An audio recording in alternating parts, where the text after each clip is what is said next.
Hi guys, let me just add people in. How's everyone doing today? Is everyone? Oh god, is everyone muted as that? Are they? Can people speak? I'm not too certain. I think they're muted. Oh really? Oh no, technical problems. Hold on, let me see if I can do this in settings.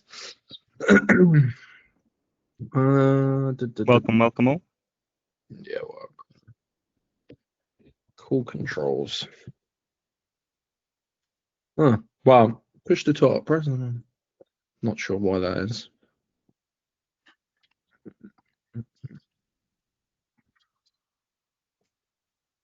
Just gonna let a few more people join. Can everyone hear me?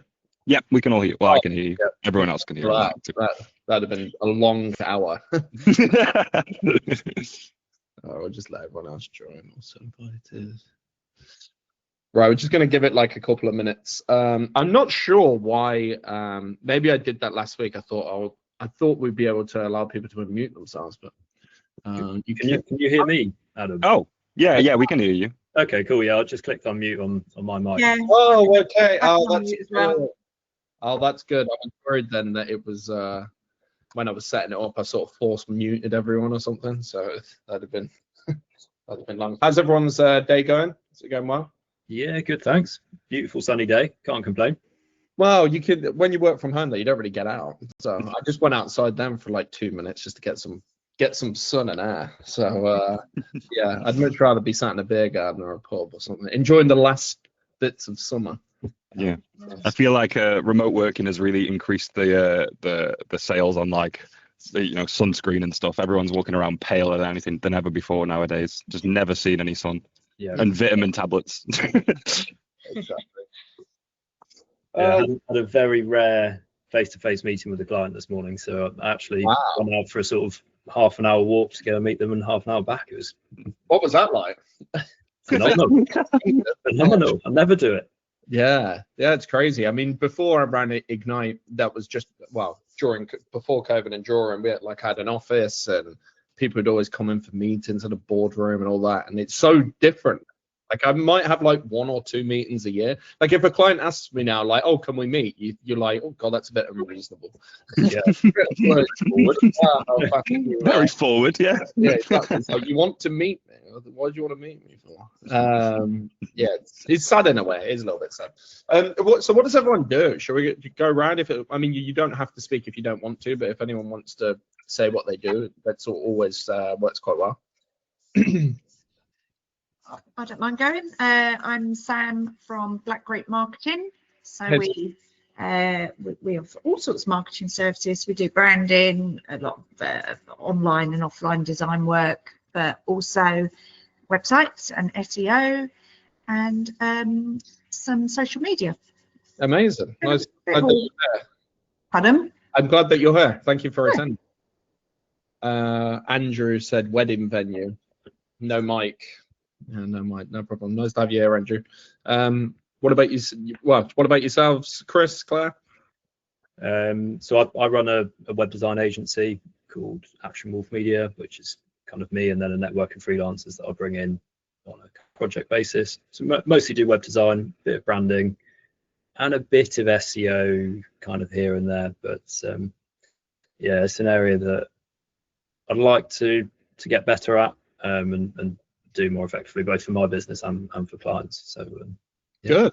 Yeah. I mean, we often we're super transparent with what we do at Ignite anyway. So I actually have quite a few SEO agencies I consult with and help and train and stuff. So I'm a big believer if there's enough business for everyone. So it's great. It's amazing that you're here. And by the way, if you see things like feel free to interrupt us along the way if you've got like your own 2 cents or elements that we've missed. Then feel free to jump in. It's good debate. Cool. Okay. Claire, what do you do? Sorry.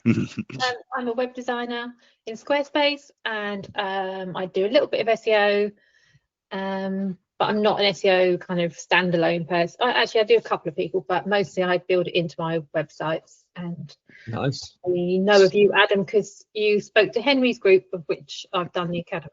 Ah, right. Yeah, that was good. That was a good call. Yeah, well, that's why we wanted to start doing this. To be fair, that gave me it's been something I wanted to do for a while, but well, as you guys know, right? It's just like actually. Oh, hey Tom.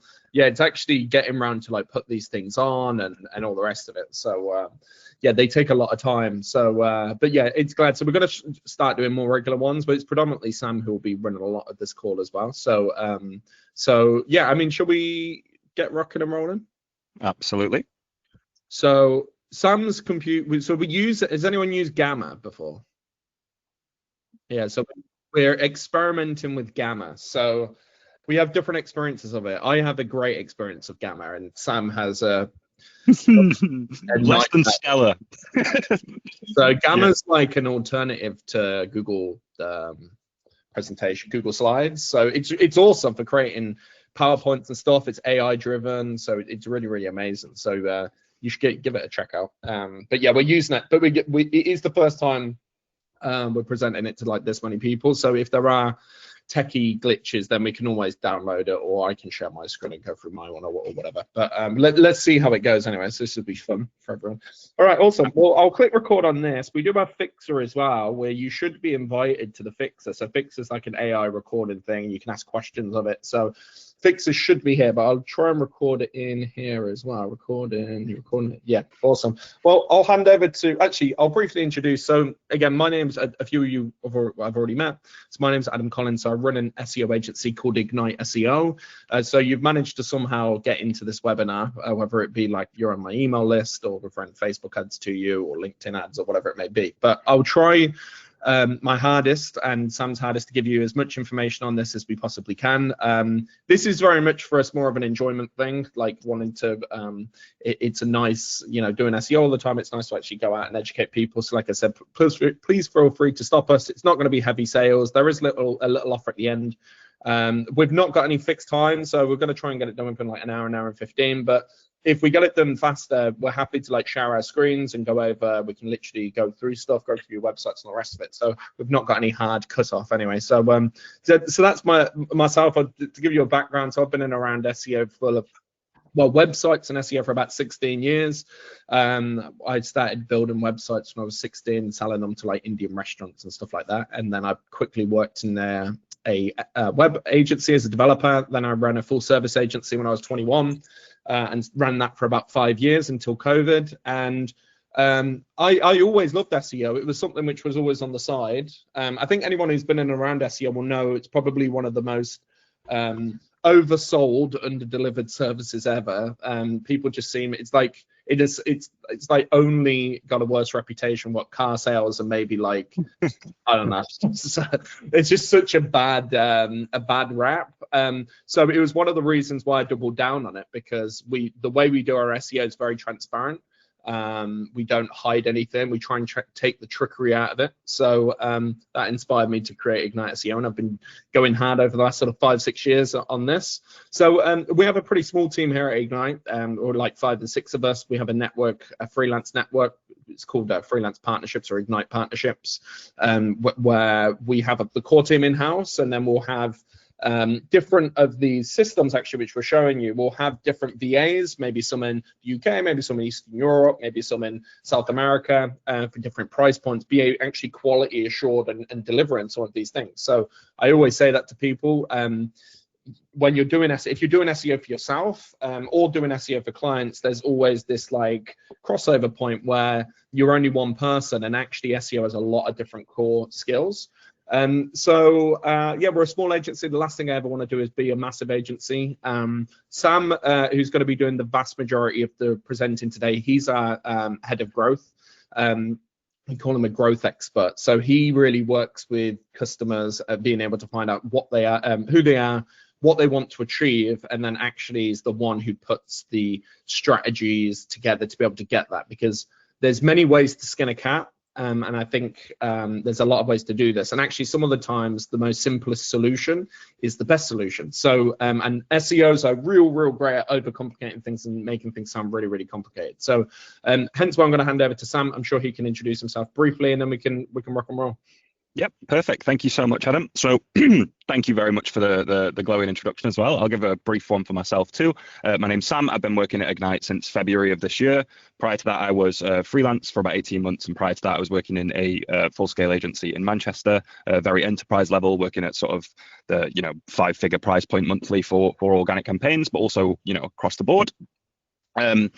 I also have years and years of experience in SEO. For as far as I know, I'm the only second generation SEO that I know of. My dad was also in SEO, so I've been doing keyword research since I was 9 years old, and it's been something I've loved ever since, and something I now take great passion in teaching and working in. So yeah, that's a little bit about me, and then I'm going to go through this webinar. Like Adam said, if at any point you do have any questions, you want to jump in and sort of give your 2 cents, or say I tried this and this didn't work, please feel free, drop in, maybe like just speak over or put your hand up so I can hear it, and I'll stop and come to you. But there is obviously always time for questions, and I'll sort of ask at the end of some slides if you've got any questions. There's a few things we want to go through.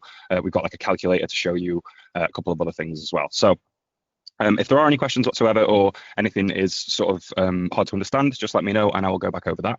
Apart from that, you all seem like you are in this industry at least somewhat, so I won't teach you to suck eggs, so to speak. I won't sort of explain what a page title is, but I will teach you about how to really sort of improve that local offering that you have, and how to use AI in an intelligent way in 2025, according to what Google and other guidelines are saying as well. So I will move on. So this is a step-by-step playbook to dominate local maps, appear in AI overview, and turn Google into your top performing sales channel without wasting time or ad budget. So I'll just start going down. This is what we mean. Gamma does not want to run on. There we go. So the local search opportunity. In 2025, SEO really, really does matter more than ever before. With AI overview and the sort of the rollout of AI across the internet has really, really changed the game for digital marketing, and particularly for organic digital marketing and SEO. And not being on top of that does, it causes some issues, especially in the long term. If you're not optimizing for this local search opportunity now, whilst this AI overview is really sort of in the works, then you're going to be missing revenue where your competitors are capturing those high intent leads while you remain invisible. AI overviews, traditional clicks are being replaced by those AI generated answers that feature only the most relevant businesses now. We're entering an era that in SEO is being called the zero click marketing era, where clicks are reduced more than they ever have been, because users are presented with more information in the SERP than they ever have been before, and there's less reason to click on anything. And also it's this real window of opportunity. Like, we are right now in the space where we would still be considered an early adopter of these practices and these AI opportunities. And so being this early, we can secure dominant positions before the market catches up. There's an old adage in SEO that whatever came first is the most true, regardless of how right it is, right? So making sure that we operate in this window of opportunity is really, really, really important for your business. So how much are you leaving on the table each month? So I've got a calculator here, which I'm going to go over in a moment. And I think what would be really interesting is if we could take maybe one from each person, or a keyword from one or two of you, and just plug this into the calculator and see if we can see what that potential revenue is missing by it not being optimized for. So share my screen just to stop you breaking Gamma. Do you want to do that? Thank you so much. So obviously we've got a few web design SEO type people in here, but anyone outside of that, like in regards to service-based businesses or wedding venue. Okay, so what do you mind me? All right, wedding venue Lincolnshire. So if you're already ranked for that, so this is you got again, this is only a simple forecasting, right? But I think this is to try and give you guys a good indication of like the value. So in regards to the wedding venues, how much is an average wedding venue? Like a booking, so 5,200, right? So this is, by the way, and anyone who sells SEO, this is like you feel free to use this if you want to. So this doesn't actually do anything. This keyword is solely for show. Lincolnshire, I think I spelled that right. Okay, so you can use a tool like Ahrefs. Now Lincolnshire it might be slightly on the lower side. So it might be, okay, so it says 100. Now, you've obviously got all of these variations as well, right? So what I would encourage you to do is start like adding up these search volumes and try and get a figure that you believe is there. And this is a great way to sell SEO as well. If they're already getting, 500 hits a month or 1,000 hits a month or whatever it may be, you should be able to do that. So for example, so if we came in here and said, right, monthly searches, let's just say it's 250 for those variations. We said it was 5,500, I think it was average client value. Now, this is a real great way of you being able to figure out whether SEO is right for you or not. So SEO, by the way, is not right for everyone. And I always preface that. And it's better that you establish that now before you get like 10 grand into paying someone else. So this is a real good way of just doing a sanity check before you do SEO for yourself or someone else. So for example, say I think the average click-through, what's the average click-through rate? Click-through rate on top position 1 of Google, let's have a look. So, but data suggests it's around 39, standard results 19% due to AI overview. So let's just say 25%. Let's say we got you to position 1, so click-through rate, let's say 25%. Let's say conversion rate, let's be conservative and say 3%. Average sale or client value 5,500. So it's very easy to be able to see this is monthly revenue potential that even with, a very, very conservative approach of just 62 visitors a month, that's about 2 customers a month. That's about 10 grand worth of revenue. And again, if you're selling that to a customer, if you're an SEO, it's like, well, it's $1 grand a month, £1,500 a month. It's a bit of a no-brainer. Now, that's only this one keyword, right? So obviously around Lincoln and Lincolnshire, you're going to have different areas, etc. You're really able to start ramping this stuff up and be able to see how profitable SEO can be. Does anyone else have any sort of industries or like me to take a look at something like this? It's a very basic calculator, but it's just to show that, you hear all the time, SEO is dead, SEO is dead. I've closed 12 SEO customers over the last 2 months, and that's solely because when you type in things like SEO agency UK, I think we rank we rank on page 1 for SEO agency UK, SEO agency London, local SEO services London. I think we ranked on page 1 for somewhere or another. So all of oh yeah, but there we go. We're ranking Google Map Packs at the top. So SEO is not dead. If you have those positions, you will get that business. If there is anyone else who wants to have a look, obviously I can have a look, or I can send this over at the end. Is there anyone else? Can you look at Squarespace designer or Squarespace web designer? Yeah, sure. So is that national or is that Square? Well, UK. Well, UK. national or UK. All right, cool. Do people actually specify the country when they search? Sometimes, yeah. So we get a lot of we get a lot of hits from SEO agency UK, and obviously SEO agency. A lot of US type customers will write in things like SEO agency UK because they're trying to localize it. And so like Squarespace web design, so it says 150, but you've obviously got yeah, so you can be like Squarespace web design service. So again, it'd be probably quite similar answers to this really. So what's your average order value for Squarespace? About 2,500. 2,500. So again, even if so let's have a look. So 250, 80, 20. So yeah, there's easily 300 hits per month. Now that's being quite conservative, right? Because I know Ahrefs often underestimates this stuff, and you can actually see the traffic potential there. That to me seems incredibly low.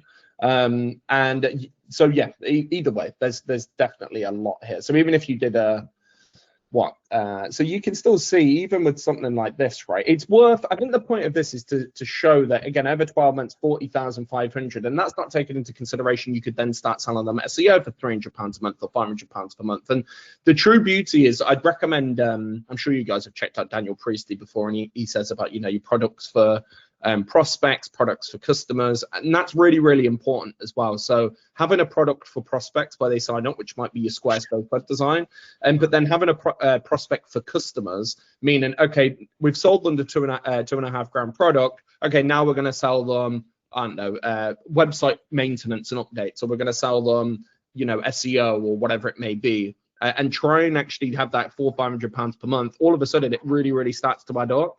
and become quite profitable. So I'll pass back over to Sam anyway. But if there is anyone you want me to have a look at, like after, just file them through and I can ping you this. Or it's just forecast.igniteseo.co.uk. Again, there's definitely better tools of doing this, but I think sometimes you see it so much. SEO's dead, SEO's dead, SEO's dead. Well, this is a real like paint by numbers, simple way of actually just doing the maths yourself, because sometimes it's really not dead, and it's worth going after. Right, I'll stop sharing. Sam, I'll back over. Thank you. No stress. Thank you very much.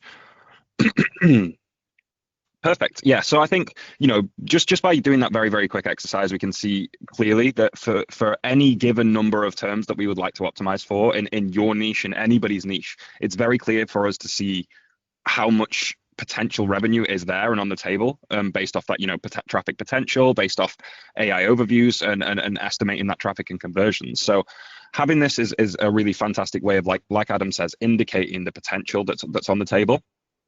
Brilliant. So I'll just move on. So this is just a bit of a case study. I won't spend too long on this, but it just shows you, based off of doing local SEO and really improving them in their area and where your IT department operated, by having them improve their local offering and having them utilize AI correctly. They went from having 100 leads in 2024 up to in 2023 up to 454 in 2024, a 215% increase in organic traffic alone, with a huge amount of increase on organic clicks, and that's just from them going from position 34, position 36 or whatever for them highly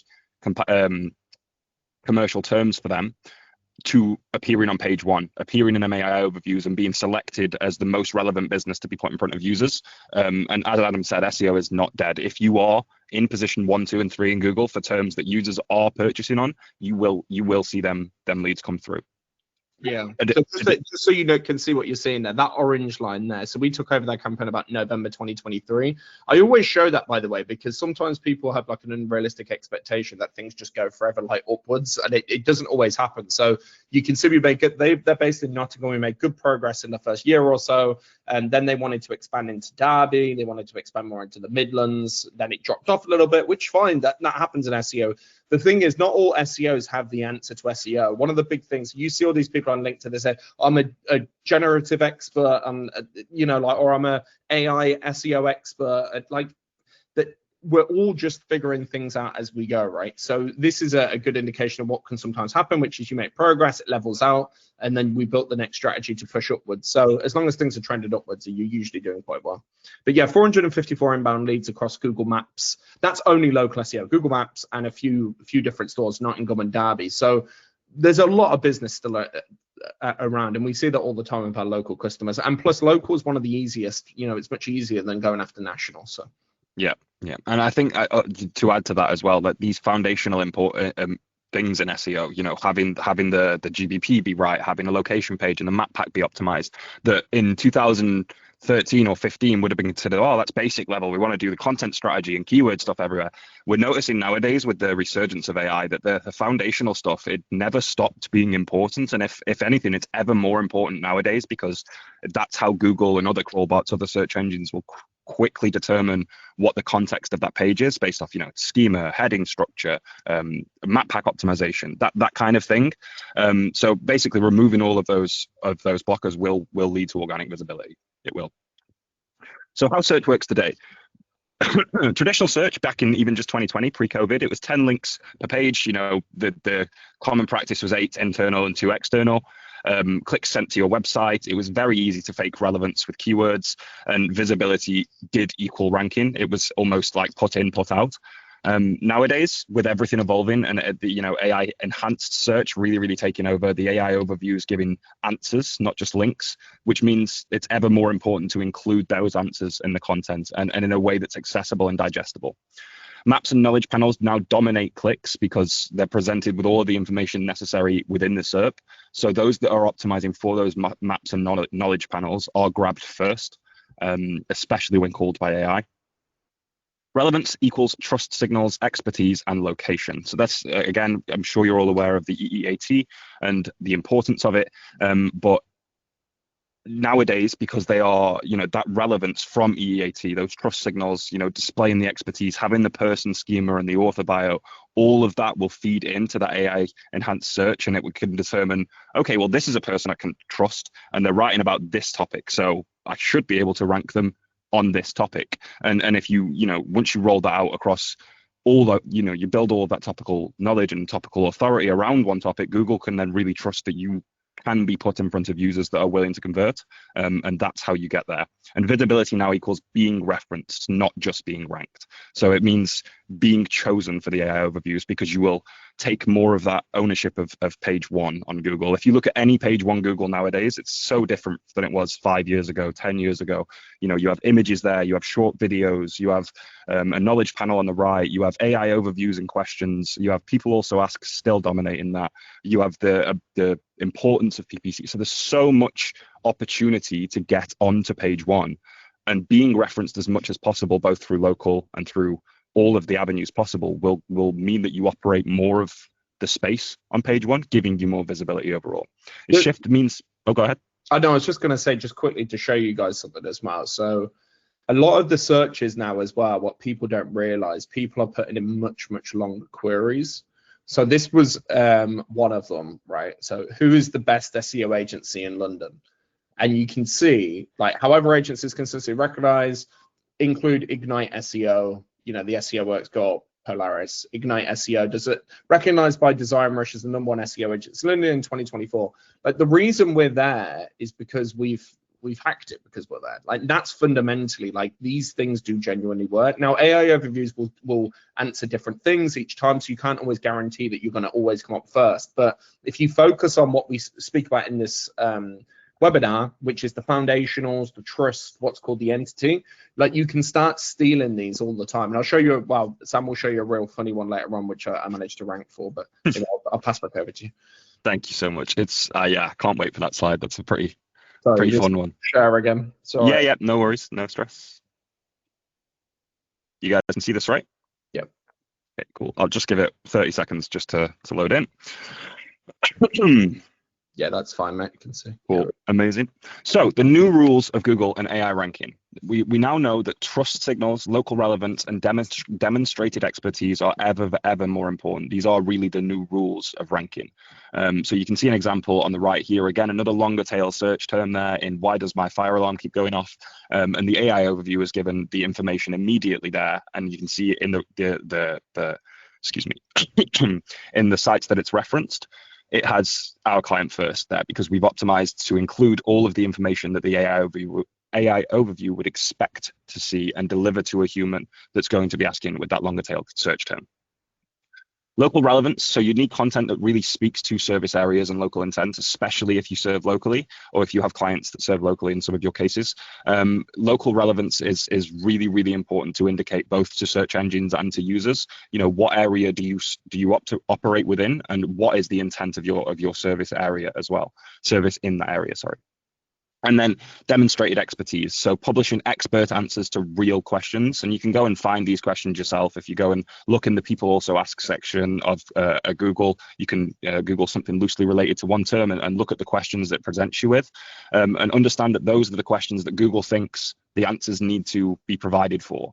So then you can start to use those in your content or on your pages, because if you don't, AI will cite someone that does, right? So these three rules are becoming so important with the research, the insurgence of AI. Excuse me, sorry. So top of funnel content is now AI fuel. If you don't publish answers, you won't get cited. And I really like the term AI fuel, right? Because you need to put something in to get something out. It's always been the case, the law of equivalent exchange, right? And AI needs to be grabbing from things to present to users. And with AI being on every search nowadays, you need to be providing this fuel. You need to have this top of the funnel content that gets people who don't yet know who you are through brand or through anything else to know who you are through answers, through reference, through relevance. It's so important. So the AI reference layer, just a bit on this. So Google's AI pulls from websites, blog posts, and service pages to build answers, even if your site isn't ranking. So how it works is that it scans trusted content, and that's key, is the trusted content across the web, and it pulls snippets from pages that match the certain search intent. So you don't even need to be rank on page 1, position 1 organically now to be referenced as the answer to this question. You just need to provide a very, very good answer to the question and give it to Google in a way that's digestible and visible. So why it matters is that you can show up without being necessarily visible, air quotes, and you influence buyer decisions without them ever visiting your site. And also your authority compounds behind the scenes, because even though you haven't got those position 1s, you have those traditional position 1s, you have those position 1s because you're appearing on page 1 of Google, and Google will see that you can be put there, you do answer those questions, and will then sort of give you more authority and weight you a little bit higher based off that, the more times that you appear into that AI overview. Same as before, if you made pages on supporting terms and you had authority built from them to support a page, same thing now, only from references through these AI overviews. Just quickly in regards to that, on my YouTube, so if you go on Adam Collins SEO YouTube, I did a video a few weeks back. So we've just started offering digital PR as a service, and I've never, honestly, we've never tried to rank for it. Some of the companies which rank for it are huge. They do tens of millions of pounds, honestly, a year. And I did a video case study of just seeing if I could rank for, I think it was like, who's the top digital PR agency UK, or who's the best digital PR agency in the UK. And I was able to identify that there was AI overviews. You can look at Ahrefs to do that, or just do the search yourself. And literally all I did was in the video is create a listicle. I used ChatGPT to create the top 10 listings. I put myself at the top, and within I think 10 hours, we were ranked in AI overviews, not an organic, as the best digital PR company in the UK. Now, I think that holds for every now and then, maybe 30-40% of the time that will come up. But considering that there's people in there who literally have companies which have been doing this for decades and have massive offices, they do tens of millions of pounds, their customers are Red Bull, this, and this, and us who we don't even have any clients doing that, and I did it as a joke, and I was able to manipulate it within 12 hours, should show you actually the opportunity. I think the opportunity now is probably bigger than ever, because what you could start doing these query-based searches, see what triggers AI overviews, and just have a try. Like, start experimenting, see the questions, what it gives you, the headings and the answers, and to ask that, and even use ChatGPT, drop it into ChatGPT and say, this is the current AI overviews. I want to get myself featured within there. What do I need to do? And stuff like that. So I just created a listicle article, but you could do that I know someone who managed to get themselves put in the top 100 Forbes rich list. And I think he got and put himself as number 98, right? And all he did was he put that on his website. He went and got a 100, 200 pounds worth of guest posts and PR, which basically said he's number 8 Forbes rich list. And you ask ChatGPT who's number 98, that's it, on the Forbes rich list, and for a good couple of months he was coming up. So it's a scary time in a way, because I think a lot of false information is going to be out there. Yeah. But when it comes to services, honestly, AI overviews, because it's so fast as well, and because it changes, you have a great opportunity there to be able to manipulate and influence that search. But yeah, anyway, I just thought it was worth mentioning. Definitely, yeah. I think manipulate is the right word there. I think even this says it right. And so if we can control the reference websites, can we control what the AI shows as well? And the answer is yes, we can manipulate that. So this is the slide Adam was talking about earlier. So if you can try this yourself as well. If you were to Google the sexiest man in London, you'll get presented with a list that contains Jeremy Clarkson, Piers Morgan, and our good friend Adam Collins. So Idris Elba's now in the list as well, and so it fluctuates, right? It's not going to be every single time, but yeah, obviously this is a joke, but it does work, and I do it for the talks and stuff like that. But I mean, that's, again, that took me maybe 20 minutes as a joke, and that's been there now for years. So it does show if you can control these, if you understand how these things work, you can control that narrative, you can pretty much do anything. So that's the offer at the end. I'm going to get you, if you want to be able to rank for the sexiest person in Manchester, that's what I'm going to be selling you for £500. But I also note that Adam added the Idris Elba comment there because he ranks above Idris Elba. I'm pretty sure that's why he mentioned that one as well. yeah, exactly. Yeah. Piers Morgan and Jeremy Clarkson's good company to be in, I think. Yeah, I think so as well. I think so. But yeah, I think this really does. I'm not going to go over exactly what just Adam just said, but it illustrates how manipulated it is or can be by using SEO, and how, you know, this is real. Every term now has AI overview, and companies will be doing this in your industry very, very, very soon. So by not doing it, you're almost shooting yourself in the foot or missing the window of opportunity. I think it's available, it's here, it's right now, and it needs to be done. Sorry, Claire, go on.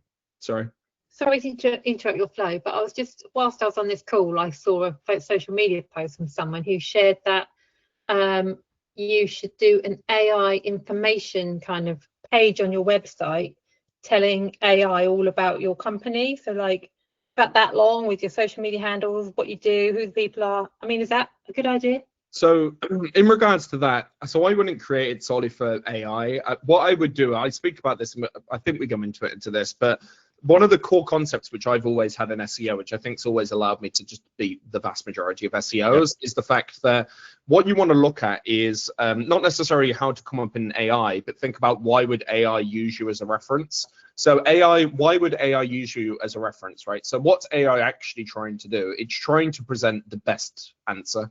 Right, it's trying to present what it believes has the highest probability of being accurate and true. So what we should do, for example, rather than having an AI page where, oh, we're creating this for AI, instead go, no, like it makes sense. If we're a real business, we would have an about page, right? And on that about page would be the house of all of the, I guess what the sort of the source of truth about me. So when was the company founded? Who was it founded by? You know, what accreditations do they have? And then, yeah, have a frequently asked questions, you know, section, have a meet the team section, have a founder page, which says about when the founder founded the company and what's their background, and then maybe have a meet the team page. So, and in your about page, in your individual pages, then, yeah, have those questions around that and tell Google or tell ChatGPT from those sections, right? And, you know, who's the founder of Ignite SEO? And then straight away in the paragraph underneath, you know, the founder of Ignite SEO is Adam Collins. Don't say, oh, well, it's really tricky. You know, there's been a few founders over the years and blah, blah, like obscure answers basically in the new world is awful. So if you want to start pinching these overview spots or ChatGPT, you just need to speak in like absolutes. So like question, sort of recite the question back and then answer it in the first paragraph.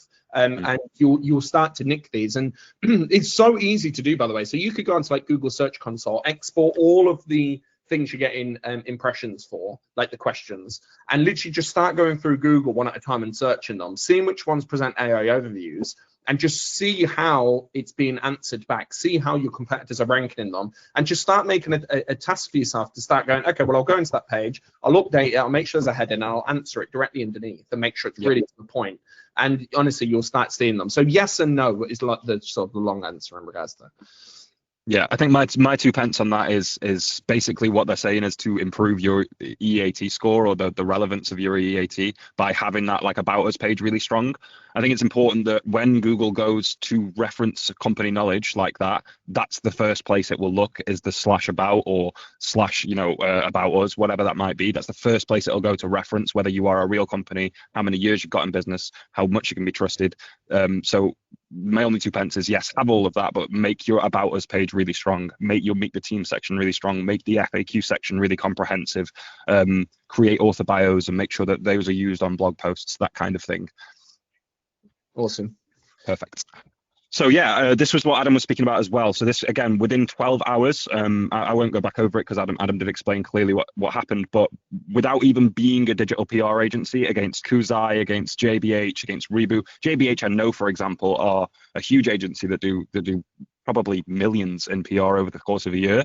And we ranked above them just through being able to manipulate this AI overview and understanding what Google's looking for and providing Google with that off of our site, in your case as a client site or your business's site.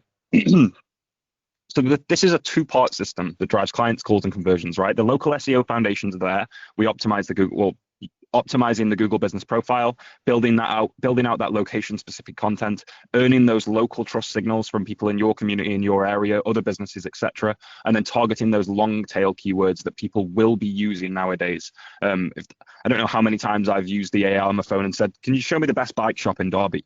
And 10 years ago, that search term would have had zero volume forever. Nobody's typing all of that into Google. But with AI overviews and people having more of a conversation with the LLMs or with the whatever they're using to search, there is this more human aspect of those keywords that you need to be optimizing for, and understanding that that's what people are searching for.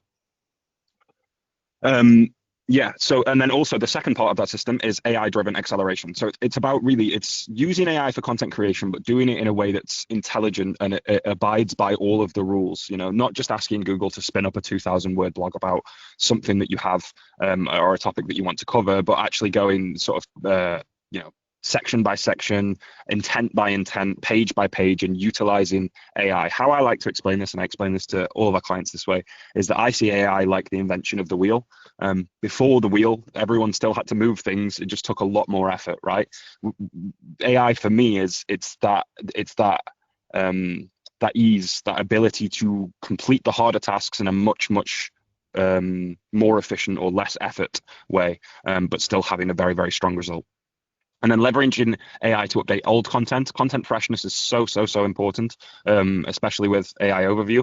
So having AI look at, looking at your old content, pruning what might be good to revamp or redo, really important. Integrating AI into keyword research as well. So AI is so powerful for keyword research because it can do what 100 brains can do at once. It can look for all of those semantically relevant things. And we'll go on to in a moment just an example chat GPT prompt that you might use. But I just wanted to speak a little bit about how you can use the LLMs to do a lot of the legwork if you use the right prompts for keyword research. You obviously want to always check the results in case it's gone off kilter or anything, but it's so powerful for doing so. And then measuring success with AI-powered analytics as well. AI really is so good at sort of bringing in huge data sets and making them into a digestible manner. And by measuring success with those AI-powered analytics as well, you can sort of leverage AI again even further. So moving on to that as well. Excuse me, sorry.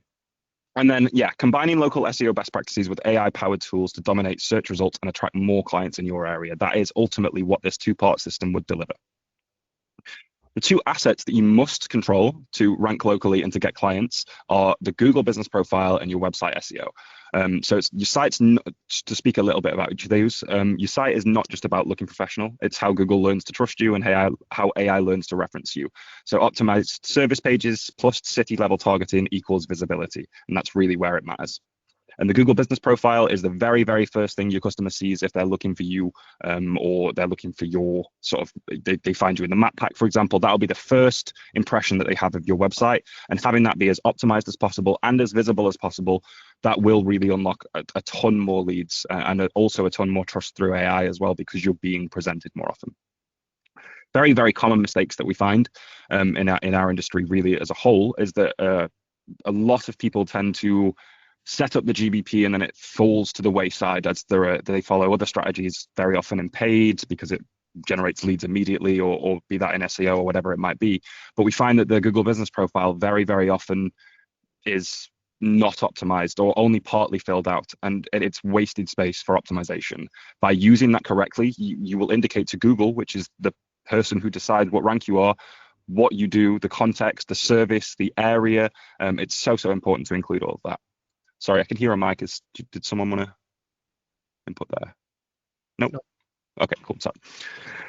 No location-specific pages we find is also a common mistake. So Google can't recommend you in cities that you don't have a page for. Simple as that. It can't just assume that if you were trying to be ranked for, let's say, like wedding venue in Derby, but you existed in Lincolnshire, you didn't have a page for Derby, and you mentioned Derby nowhere on your site, you just will not rank there. It's as simple as that. Google has no idea that you can serve that area, and so you have to have these location-specific pages, and then also have them be optimized as well, so that Google can clearly understand the intent of the page is to serve two people in this area, and also the information on the page can be clearly understood by both Google and users. and then weak or generic reviews. So random reviews will not cut it. You need to follow our review framework or a review framework to collect and display those reviews. Reviews are really, really what the algorithm, Google's algorithm, uses to determine whether or not you can provide the service that you're saying you can. So if you have a ton of really, really poor reviews, Google will say, well, they obviously can't do it very well. I can't put them in front of these users. Whereas the opposite is also true. If you can clearly display plenty of close to 5-star reviews, or even just reviews that are of decent quality to Google on your website, and you can clearly have them sort of flow through that authority, that will really, really matter in getting you ranked. So and this is something which I think people, they start chasing guest posts. If you guys have ever started to do SEO before, oh, we need guest posts, we need link inserts. Well, again, if we take a first principle look at this, like, well, if you're actually thinking about Google, like, especially with local businesses, like reviews, reputation is more important than ever. So, and that's an opportunity. I think actually when we did the questionnaire, which we've got, and we're going to send some stuff through based on the questions that you asked, I think 75% or more people didn't get monthly reviews. Now, if you actually think about Google Business Profile of what it is, right? It's an entity which Google has created. It's a tool Google's created to prove that you're a real business with a real location, with a real phone number, with real customers. And it's heavy proximity based. So if you can just make sure that you're getting consistent 5-star reviews on that Google Business Profile and your competitors aren't, it's such a big trust signal. So I can show you, for example, what I've done. So for example, Trustpilot, 29 5-star reviews. Look at what AI Overviews has said as well. Overwhelmingly positive. Clients frequently mention the team's expertise and responsiveness. Again, it's picking up the websites. We have an SEO reviews page on the website that it's been able to pick up. Then we've got Clutch with 7 5-star reviews, Trust Index with 121 reviews, Glassdoor from all my employees, 9 5-star reviews, DesignRush 3 5-star reviews, and sort of on and on. I get Facebook 4-star reviews. Now I know that this stuff, reviews.io 15. So I know that this stuff is monotonous and it's extremely frustrating to do. But if you actually think about it, if one of the things which you spoke about before, remember now we're in a world where there's so much scams. Google's having a nightmare trying to figure out who's authentic and who's not. Well, if you guys are able to just double down on that principle alone, build the Google Business Profile out in full, and then focus on consistent, real reviews, ideally from people in the geography that you're trying to rank for. So not from your Wi-Fi address, 20 miles away, 5 people or whatever. But you can, especially, by the way, if you know friends who are local guides. So like my girlfriend, for example, she's like for years and years became this big local guide. She has like millions, like her review is worth like 10x what mine is. So she's actually able to set Google Business Profiles up in new locations, and they won't even send her a postcard because they just trust her. So like start speaking about in your community, are there local guides in your group? Make sure that when they're leaving reviews, they're mentioning things like the service, the location, trustworthy, respect. And the last thing I'd say is if you're getting 1-star reviews, 2-star reviews, just make sure you're being responded to them and messaging them back. So I got hit about 2 weeks ago, maybe 3-4 weeks ago, by 12 1-star reviews on one day and then 15 1-star reviews about 3 days later, but with the guy trying to extort money out of me. Like whether he was trying to extort money out of me or not, I still responded back, hey, we've checked our system, we don't have this. There's 12 of these which have hit in one day. We're blah, blah, blah. And we spoke to Google and they got removed off, thankfully, because, scammers. But the point's there, it's that brand reputation. So you just want to make yourself look like the most trustworthy, safe, respected company in that industry, in that geography, and your Google Business Profile will soar and your local rankings will soar as well. Yeah, I think just to add on to that as well with Google Business Profile and the posting from the questionnaires, and we can go over this at the end, but from the questionnaires, I could also see that like most people, I think it's 75% of people also didn't use Google Posts whatsoever. And these, it's to be said that users very often won't see these Google Posts unless they're on your Google Business Profile. But what they do is they indicate to Google that you're what's called a living, breathing business.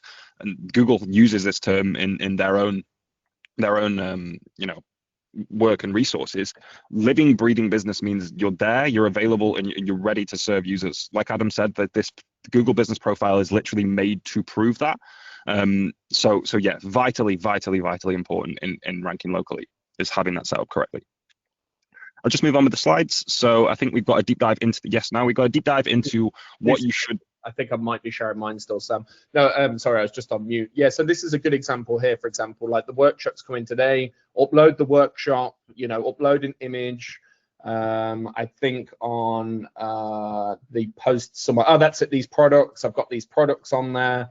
The reviews here, post, frequently asked questions, etc. So just use this, and if you actually think about it, this is Google's #1 way of verifying that you're a real trustworthy business. And I guarantee like 99% of your competitors just will not do this. And the amazing thing is this is above the organic listings, right? Google Maps is often above the organic listings. Anyway, I know we're time-wise, we're getting on a little bit, so I'll stop chatting and let Sam crack on. No stress. Thanks, Adam. So yeah, this is just a very quick deep dive into those assets and what you need to be optimizing for. So in the Google Business Profile, you really need to have that full profile completion, like Adam just showed, have the reviews on there, have products on there if you have products to show. If you don't, that's fine. But just fill it out to what would be your full completion.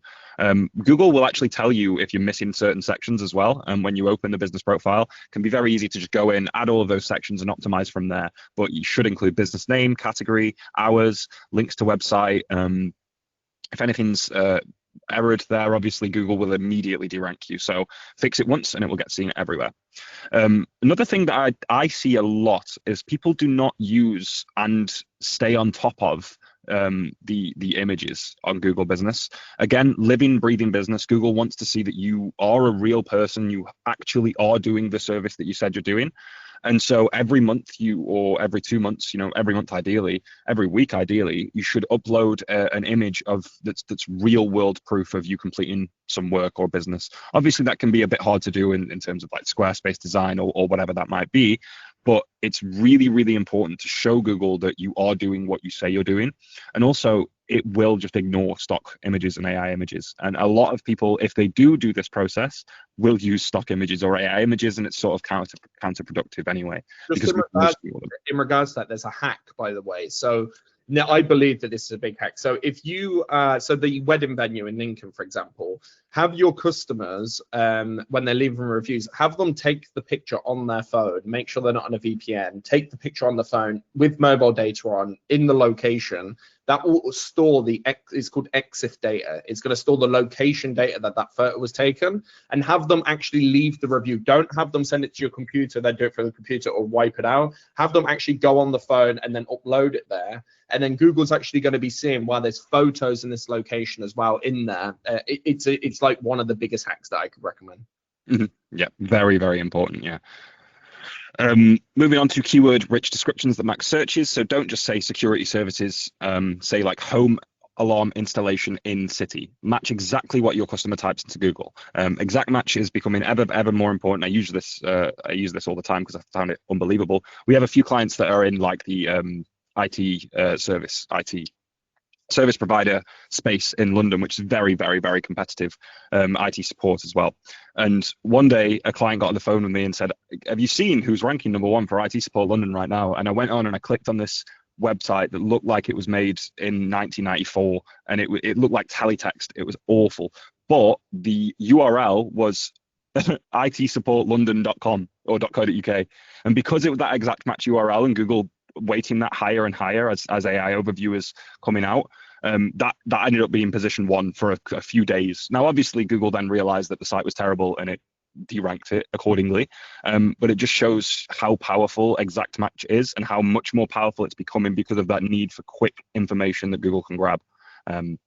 So really, really important that exact match in URL, headings, services, keyword-rich descriptions, that kind of thing in the Google Business Profile as well. And then weekly local updates to build relevance. So every update you post is a signal. We're active, we're local, and we're trustworthy. We are doing this job.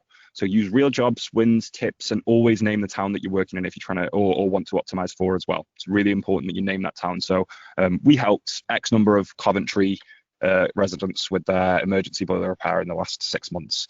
Here's what they said about us, that kind of thing. It's really important to show Google who you are, what you're doing, and why and where. When we do GPP audits, we found that 9 out of 10 profiles have issues with accuracy, activity, and local targeting.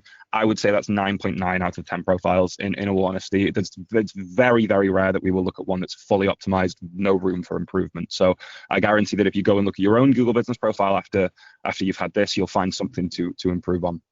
A great example of that, by the way, as well, is like Google needs to confirm that you're a real business. So if, for example, if you've moved business 6 years ago, or you changed your phone number 2 years ago, you really want to start like putting the old address into Google with your company name, or put the old address, put your company name in with the old phone number, and find those references which have the inaccurate what's called name, address, phone number on it, and get them fixed. The more inaccurate you are they based in Leicester, or are they based in that kills the whole campaign. So that's such a big thing for you to be able to do, right? Is you need to sort of prove beyond reasonable doubt that you are in this location, that you're real, and that you're open for business.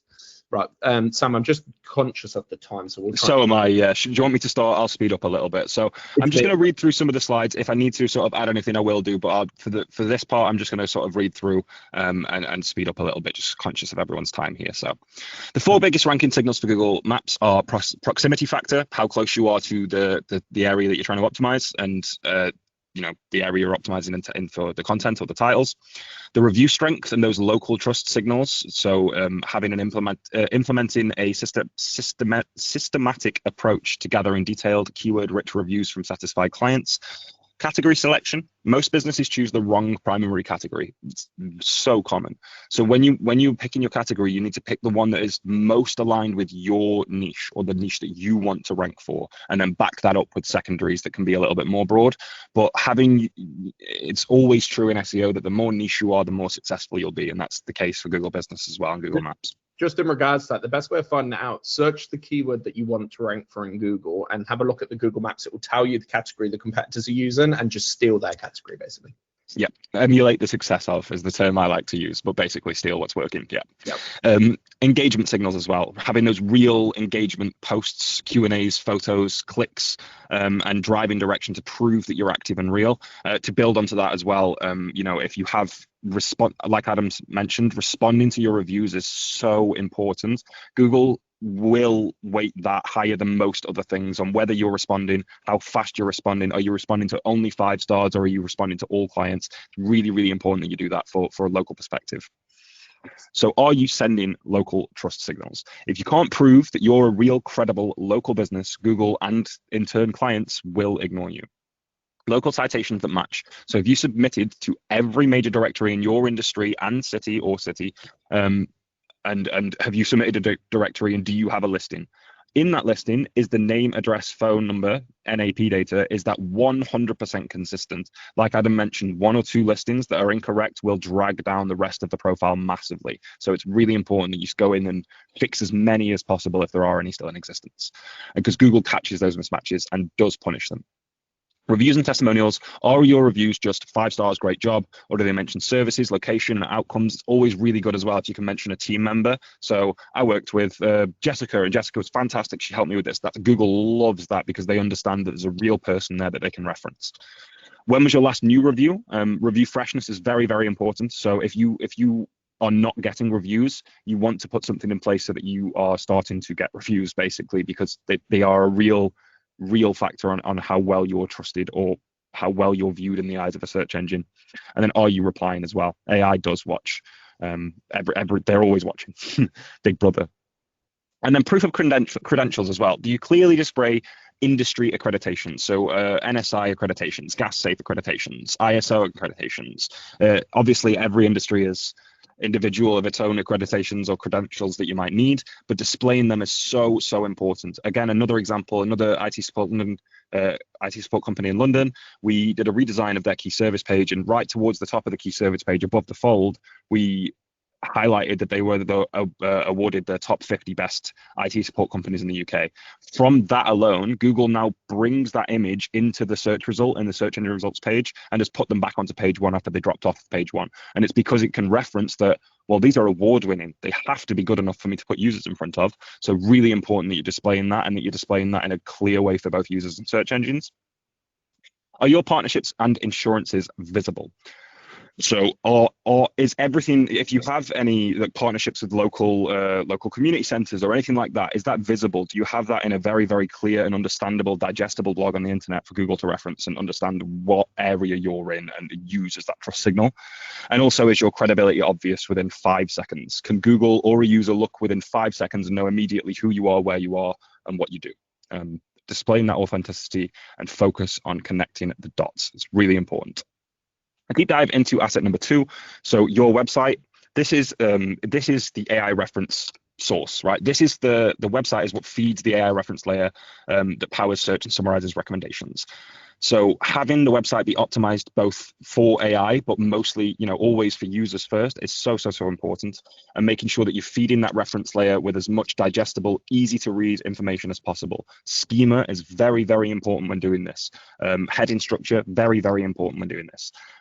Having a very strong page title, exact match URL, clearly described, clearly marked heading structure, so important. That's how AI is referencing your information and deciding whether to put it in front of users or not.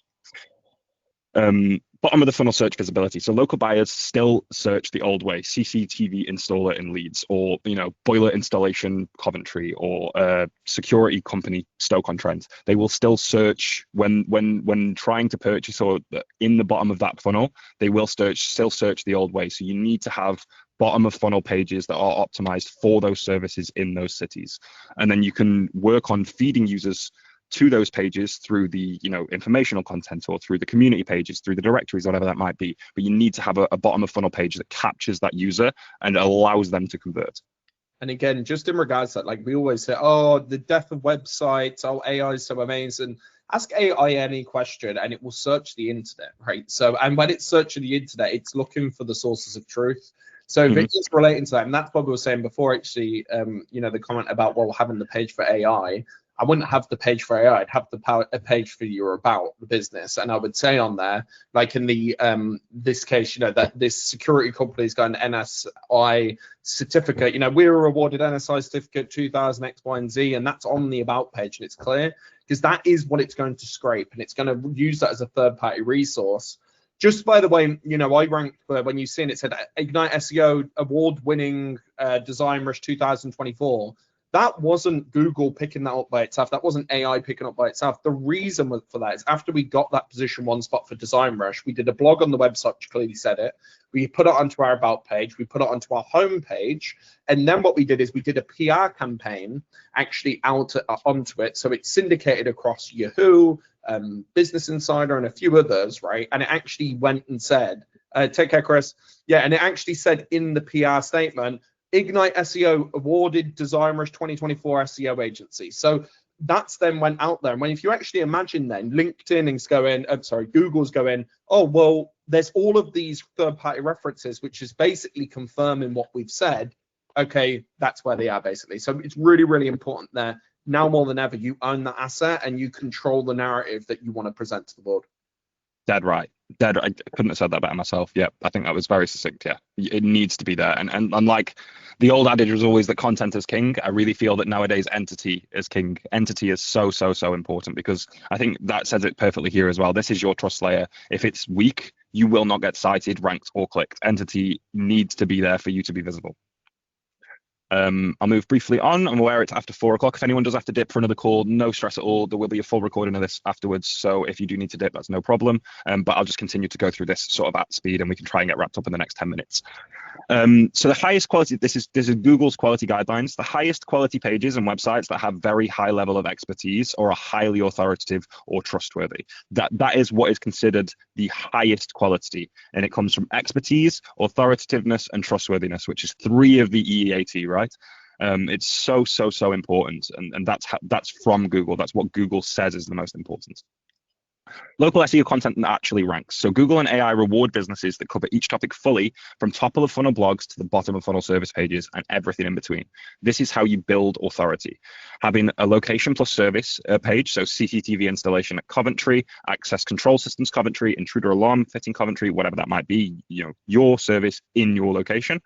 And then property type and security. So for those people that might be middle of funnel, they know what they're looking for, but they're not looking for a specific company or area. So they're looking for warehouse security systems. They're looking for the retail shop alarm installation, that kind of thing. They're looking for know what they're looking for, they know who they're looking for, but they don't know exactly what they want to be presented with. That's that middle of funnel. Google has a model called the messy middle. If you ever want to look at what that actually looks like in a visual representation, you should look at that model because that clearly explains it. And then the problem solution. So that's your prevent shop theft in Coventry, remote monitoring for factories, or vandalism prevention cameras. Those people are looking for an answer to the problem, a very loose answer to the problem that might have. They have no idea who can answer that problem for them, but you can start to appear. And if you nurture that person properly, you can take them from having no idea who your business was to interacting with you a couple of times and finding out that you've got a lot of good information, to finding out that you do the exact service they're after and using you as a conversion. It's a really good example on the right hand side there as well, is CCTV installation in Coventry. So that's the H1, put that as the heading. Then underneath the description, prevent break-ins, keep your property safe with professional CCTV system installation service. Again, we've got a keyword. Then we've got the accreditation. Then we've got the 5 stars. Then we've got a trust signal, 18 years experience. Then we've actually trying to convert people. Amount of websites which I go on, and you're not trying to convert anyone, right? You need to get them into a lead, and then a breakdown of services, and then the Google Maps. Embed your Google Map listing. And all of these things that add relevancy. And by the way, people, this is definitely going to go on for way past 10 more minutes. So you're more than welcome to stay on until the end, or if you guys do have things to do, it's recorded, so we'll send it all through to you anyway. But we'll speed through it as quickly as we can now. Apologies, we waffled way too much. Bad for that, us Adam. So yeah, how we use AI. This is actually how we use what we're saying here. To outrank your competition. So we use topical maps by generating comprehensive keyword clusters around for each security service that they might offer, or your service, whatever that might be. Internal links, creating AI optimized site structures that connect related topics, digital PR, and then content creation as well. So those are the 4 pillars, and I'm going to go onto each of these in a moment. So this is how you might generate the topical map, the first pillar. So this is an example prompt. You might say, hey, ChatGPT, I'm looking to become a topical authority for the category of CCTV installers. So you're literally asking it what you want to do, right? And then you're saying, please give me 15 semantically relevant, and semantically relevant is important, but unique topics around this topic. And this will present to you what you've seen on the right. And then you can say list by relevance to the main category, along with formatting within a table that shows the intent and journey stage, and then order by the journey stage. Then here you can clearly see the intent of the page for each title, and then the stage of the customer journey that it is aimed at. So is it awareness, which is that top of the funnel? Is it consideration, that middle of the funnel? Or is it decision, that bottom of the funnel and ready to convert? So by using that will give you this sort of quite general topical map, and then with editing and making sure that you've done the rest of the research surrounding it, you can make a really very strong strategy to build topical authority on certain topics. So these are the different journey stages. Again, I've just been over these, but the topics like benefit of CCTV to help capture early research queries. Consideration is address specific concerns with how much does it cost, types of frames, what's the average hourly cost of, how much does it cost to get a boiler repaired, that kind of thing. And then decision stage, convert with that location specific, CCTV installers location topic, that service page, that bottom of funnel page that we spoke about, because that's when you're going to be capturing those that are at the decision stage. So I'm just going to pause here for a moment, and those in the recording, this will also work for yourselves as well. If you would like to scan this QR code, you'll get access to a form. If you input your information on that form and hit submit, you'll get access to 3 resources that are being recorded this week. So they're not quite there just now, but they will be, I think, in by the end of this week or the start of next week. And that will be 3 resources. One is creating topical maps with AI. One is internal linking strategy with AI, and one is ideating a digital PR news stories with AI. And then also, if you complete the form, in there's a link to leave a Google review. If you do leave that Google review, we'll be going through them afterwards and looking at who left a review and choosing one of those to generate all of this resources. So if you do leave a review, there's a chance that we might create you the topical map, internal linking strategy, and digital PR news stories, or how to ideate them. And you can just take that away, and it's all done for you.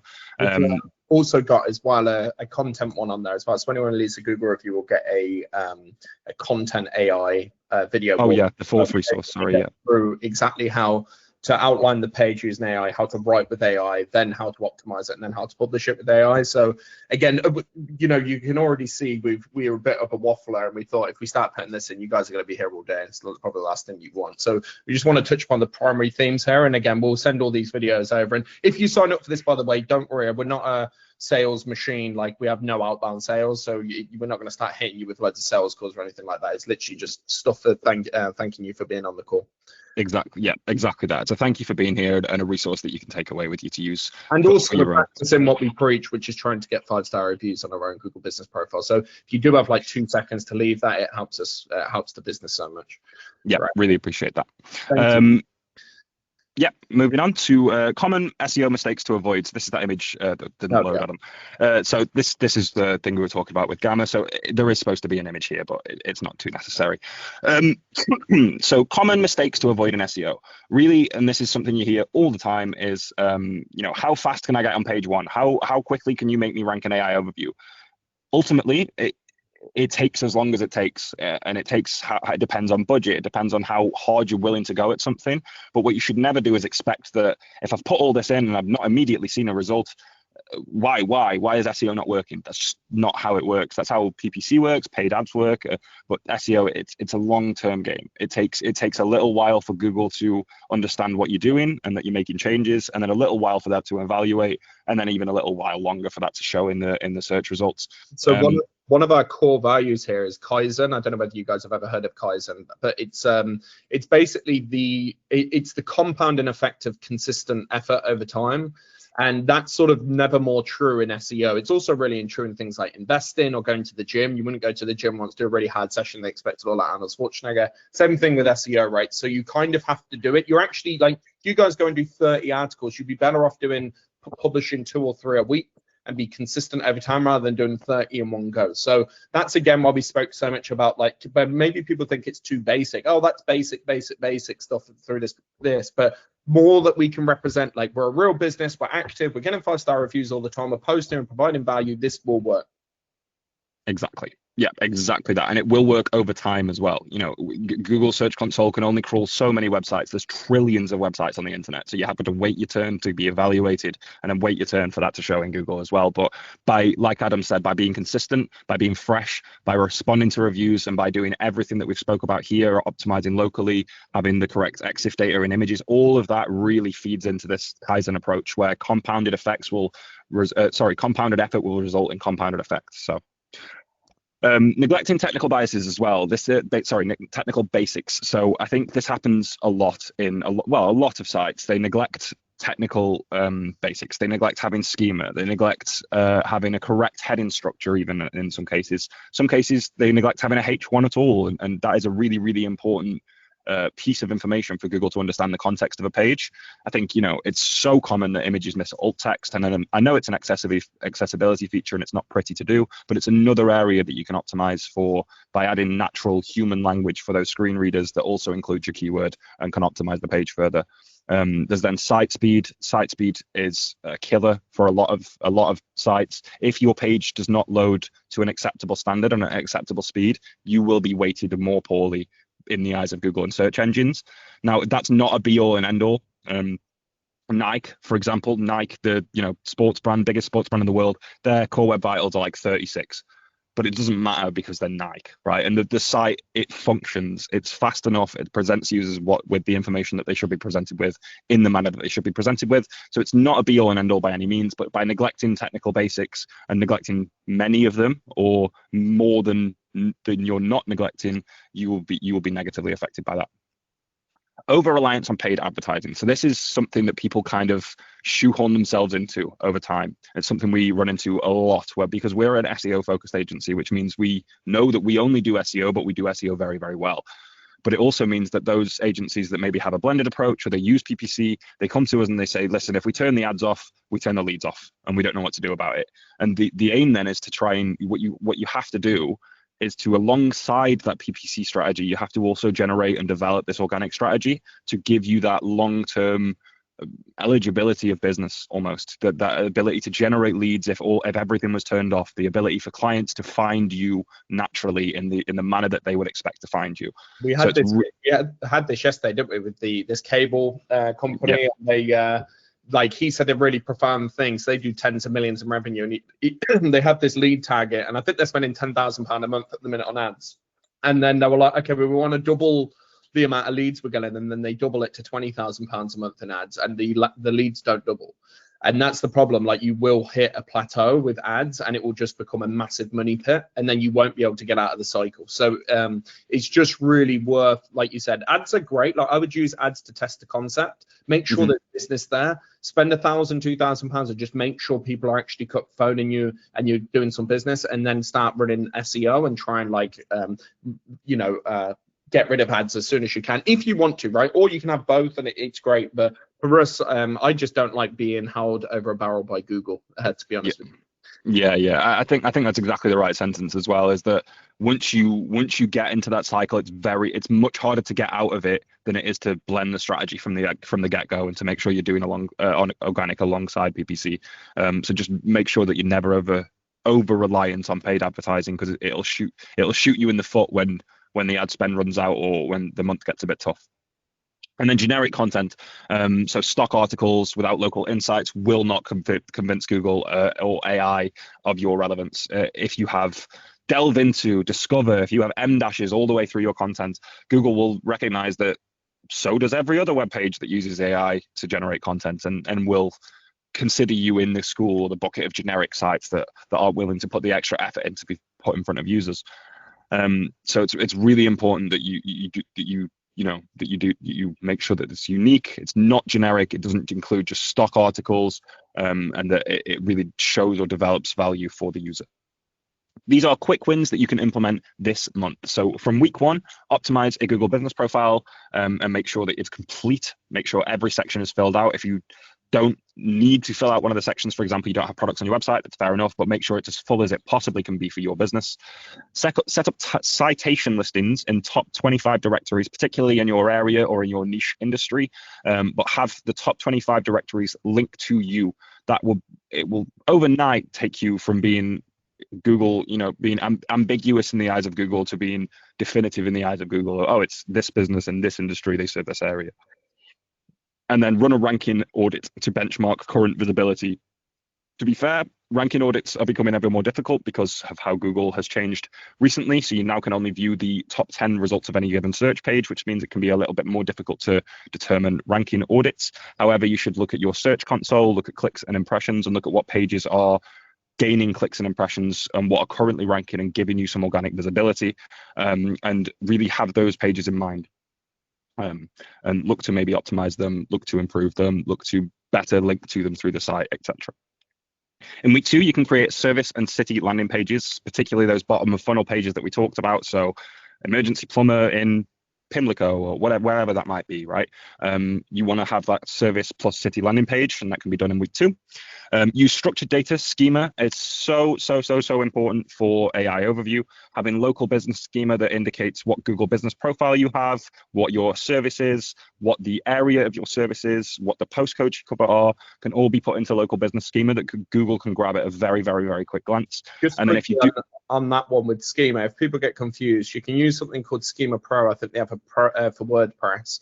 Or worst case, just go into ChatGPT and say, hey, I'm a local business, I do this, what schema would you recommend? And it will just say, can you help me write my schema code for me? And it should prompt you and tell you everything you need to pop in. Then just copy it, pass it to your web developer, and ask them to drop it into the site, or drop it into yourself. Someone just noticed that we're probably going to have to speed through these pretty quick. No worries. Okay, I'll speed up even faster. So, really important structured data. Adding real photos, we spoke about that with keyworded alt text and file names. File names are as important as alt text because Google reads that first. Week 3, create a review request process for email, SMS, or QR. So getting those reviews from your clients or potential users. Uploading case studies with city and service keywords. So in the case studies and testimonials, X client from this area said this about us, and include that real information. And then publish one FAQ blog answering a real customer question. You can get those from people also ask, get them from currently ranking AI overviews and what questions are being answered in those. And then publish one blog on on that, and make sure that's internally linked to the most relevant page and that it's supporting the correct topic. And then in week 4, set up Google Search Console if that's not done already, and basic keyword tracking to make sure that you're tracking clicks and impressions over time. Plan 3 months of blog topics tied to locations and services about everything we've spoken about so far. Consider what locations and services you want to optimize for and what pages might support that. And then begin outreach for backlinks from local press, directories, niche relevant sites, that kind of thing. Really important that you start begin that outreach as soon as possible, because that will develop that entity that we spoke about even further. So choose your path forward. Option 1, do nothing. Competitors will continue to steal the leads that they are stealing right now. You'll stay as invisible as you are on Google currently, not to assume that you are, and your business growth will stay where it is. That's what the case of doing nothing is, right? Option 2, go it alone. You have wasted hours and zero traction, or potentially wasted hours and zero traction, and there's no system, which means there's no consistency, which means there's no pipeline and clear plan, which will halt progress. Option 3, partner with us, so we can create this clear strategy and execute that for you. We already have all the knowledge, resource, and research done on AI and local SEO, and we are already ranking clients in those areas. And we are built to get you more calls, clicks, and contracts. We are essentially, there to get you leads and, commercial success. And then you get to focus on what you're very good at, which is running your business. So those are the 3 options.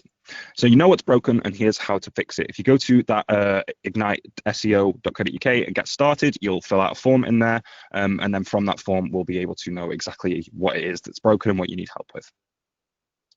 So as Adam mentioned, there are 2 brief offers, and I will go over these very quickly. I know everyone's conscious for time.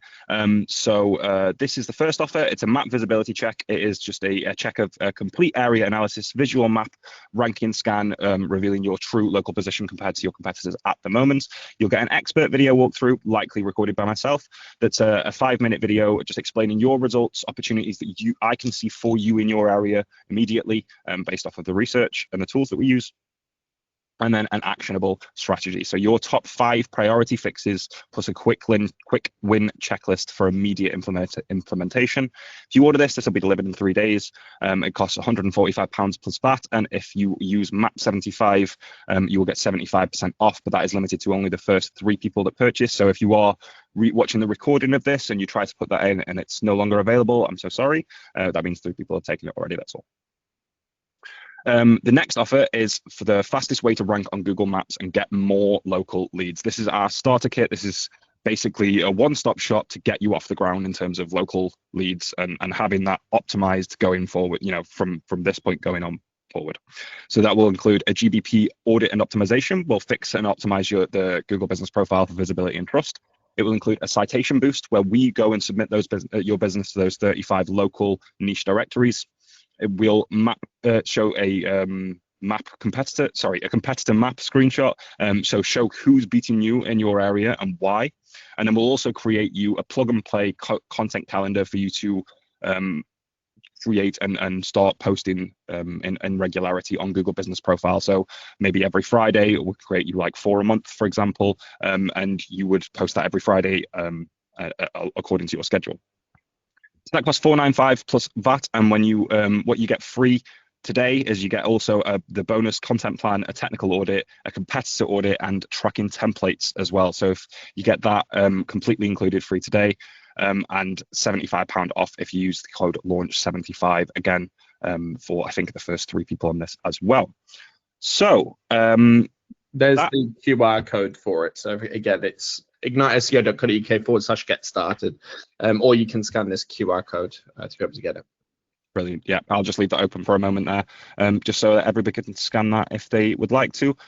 But I'll take a second to say thank you so much for listening to myself and Adam prattle on for over an hour and 20 minutes now. Apologize for the waffling, but I hope that you found some value in what we spoke about, and that you can sort of start to implement some of these things in your business and start generating yourself some more local leads today. Obviously, if you have any questions whatsoever, if you would like any further guidance or assistance with helping you get this set up on your end, please let us know, and either myself or Adam will get back in touch with you to figure out a call or whatever that might look like. Yeah, we're doing on the for anyone who just decided to go for the offer. I think there was like £900 worth of add-ons there as well. The last one, after we've done it, you'll get a 30-minute session with Sam, who's obviously, like I said, a growth expert. So he'll go through the work that we've done on the site. He'll go through the citations, and he'll actually step by step tell you, if it was his business, what he would do over the next 3 to 6 months. You'll have half an hour of his time, which I usually bill at like £150, £200 an hour. So it's a decent add-on as well, and he can take you through all of that. So quite a lot of value for the 495, isn't it? well, actually, it's like 425 with the discount. So Exactly. Yeah. amazing. Okay, guys, thank you so much. So I mean, I would say if anyone's got Q&A, but I'm just conscious of the time. So if there's any Q&A, we can do that, or if not, let me know and we can always do it after. Does anyone have Q&A, or is it? I'm happy to stay longer if people want to ask questions. It's your choice. So just raise your hand if you got a question. No, I think that's the first time that's ever happened. Excellent. Well, thank you again, guys. Really, really appreciate you all sticking around to the end and to listening to us drone on. As Adam said, there's the review for you to leave, which you'll get the extra resources if you want to go ahead and do that. And we would love to speak to you soon if we can help you out. Thank you, guys. Take care. Thank you, guys. Bye. Appreciate it. Bye-bye. Thank you. Bye, everyone.